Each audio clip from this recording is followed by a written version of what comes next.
Hi, I'm Scott Flowers with Cloud Ninjas. Today we're going to continue our series on the HPE ProLiant DL380 Gen10 Plus. In this video, we're going to show you how to update your BIOS. Let's get going. Hey, thanks for stopping by today to learn a little bit more about the HPE ProLiant DL380 Gen10 Plus. Do us a favor, if you find anything that helps you in this video, click that like, smash that subscribe. Alright, so this is going to be a continuation of our series focused on BIOS. So we're going to do this video as a whole. First off, we are going to show you how to download the EFI file for the BIOS update.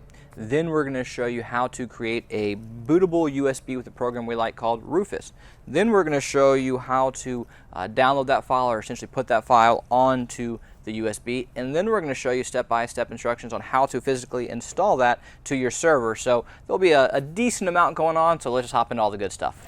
And one other thing I did want to note, this is not the way I would actually recommend updating your BIOS. We're going to do a video that's called Mass Updates, 2 videos from this in the series. That's actually how I would recommend updating your BIOS. This would be if you don't have an operating system, maybe you're in a pinch, maybe you're a marketer, whatever the case may be, and you don't have a drive or you don't have whatever, you would be able to update your BIOS with this method, and it would be solely updating your BIOS. And again, that's why I like the mass updates, because it updates your BIOS plus a bunch more, but that will be for someone who has an operating system. So there's 2 different options that we're going to show you in this series, essentially. Hey guys, this is Mason with Cloud Ninjas, and today I'll be showing you guys how to update your BIOS for your HPE ProLiant Gen10 server. This is a really easy process if you don't have an operating system, or if you're only trying to update the BIOS itself. Now, we recommend a different way. A couple videos from now, we will show you how to run mass updates, and that will not only update the BIOS, but also everything else included, but not limited to your firmware, the BIOS, security patches, and much more. So if you're only looking to update the BIOS, then this video is for you. First, we will download the BIOS update file. So go to the link that we have here on the screen, and we'll also have this link in the description, so just make sure that you check below. So once you go to this page, go to Drivers and Softwares.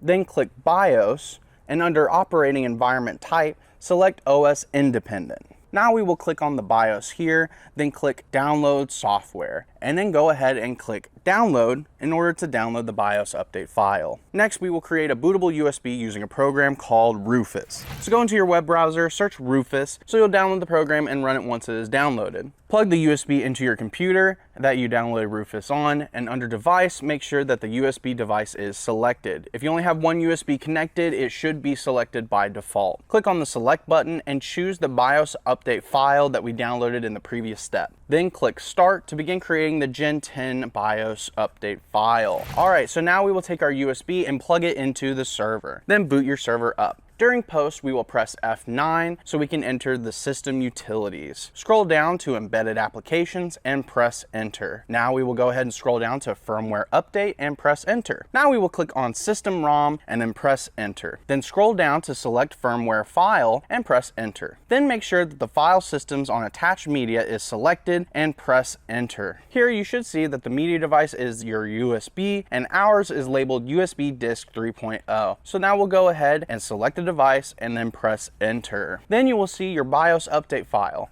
Scroll down and select the file and then press enter. Now we will scroll down to start firmware update and press enter. You will receive this dialog box saying that this may take a few minutes. So go ahead and press enter to begin the update. Now this may take a while, so we will fast forward till the update is complete. And once you get this dialog box that says the firmware update completed successfully, you can just click OK. Congratulations, you have successfully learned how to update your BIOS for your Gen10 server. Hey, do us a favor, click that like button and smash subscribe. If you're looking for any custom built HPE, Dell, Supermicro, Asus, Gigabyte, Cisco, IBM, maybe you're looking for an AMD Ryzen server or an EPYC server, maybe you're looking for a GPU server, we have it all. We have both new and refurbished. So please give us a call or email us at sales@cloudninjas.com. That's sales@cloudninjas.com. Anyways guys, thanks for stopping by.